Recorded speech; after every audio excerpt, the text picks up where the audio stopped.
Bonjour et bienvenue sur DigiSchool. Je suis Florian, votre enseignant en sciences économiques et sociales. Et nous allons parler aujourd'hui de la question des liens sociaux dans les sociétés où s'affirme le primat de l'individu, plus particulièrement de la fragilisation du lien social dans les sociétés contemporaines.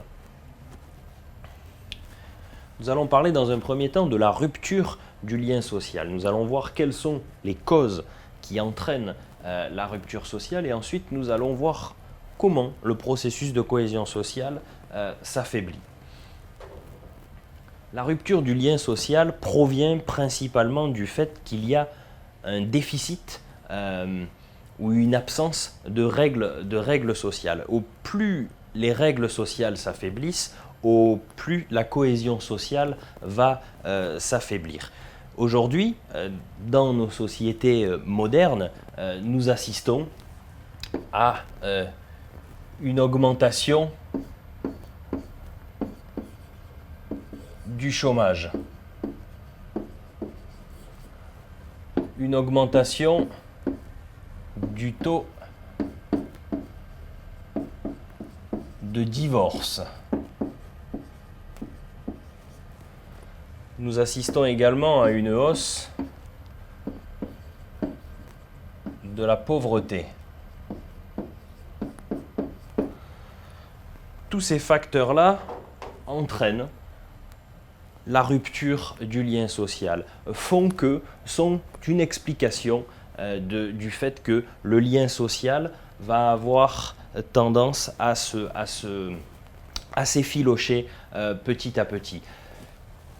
Comment la cohésion sociale peut-elle s'assurer aujourd'hui, sachant qu'elle s'affaiblit de toutes parts? Donc nous avons vu comment le lien social se détend. Voyons maintenant un petit peu comment les instances traditionnelles de socialisation, comment elles jouent leur rôle ou comment elles ne jouent plus exactement leur rôle. Eh bien, parmi les instances traditionnelles, nous avons la famille. Dans la famille, nous constatons aujourd'hui qu'il y a de plus en plus de divorces, qu'il y a le lien conjugal qui se rompt beaucoup plus facilement. La famille est de plus en plus soumise à des recompositions. Nous avons des familles monoparentales, ce qui fragilise son rôle en tant qu'instance traditionnelle de socialisation. Deuxièmement, l'école. L'école permet l'ascension sociale, mais beaucoup encore de jeunes sortent du système scolaire avec un avenir très incertain, notamment ceux qui sortent sans qualification. Leur devenir est relativement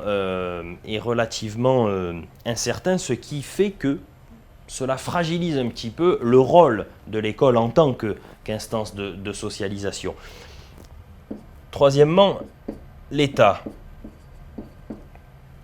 L'État tente de jouer son rôle avec des objectifs de redistribution, des objectifs de justice sociale, mais on s'aperçoit qu'il y a une crise de confiance de la part des citoyens envers l'État, une mauvaise lisibilité de la politique, une baisse dans la participation électorale, notamment avec un taux d'abstention sur certaines élections qui augmente très fortement. Donc l'État essaye de pallier aux mécanismes d'intégration, mais se retrouve face à un problème, c'est qu'il n'est plus réellement en mesure d'assurer la cohésion sociale.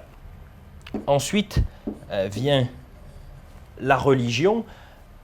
De plus en plus, les personnes n'ont pas confiance dans les instances religieuses et se méfient de plus en plus d'elles. Les pratiques religieuses ont tendance à s'individualiser et la fréquentation des édifices religieux est fortement en baisse.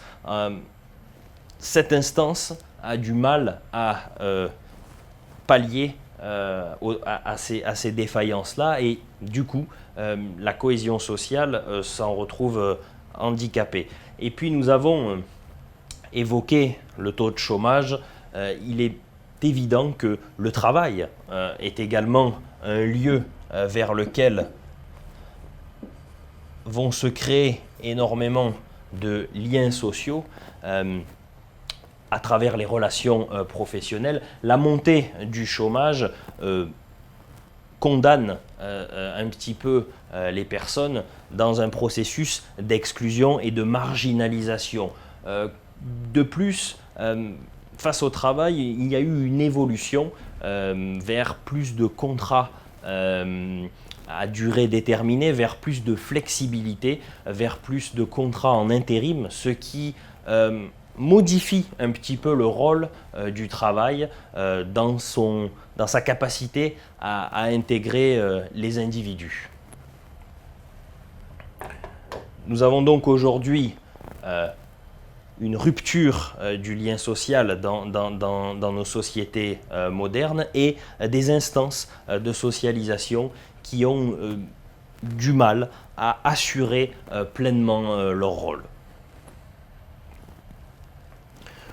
Je vous remercie pour votre attention et je vous dis à bientôt sur DigiSchool. N'hésitez pas à aller sur notre site internet pour plus de vidéos et plus de cours en ligne. À bientôt. Au revoir.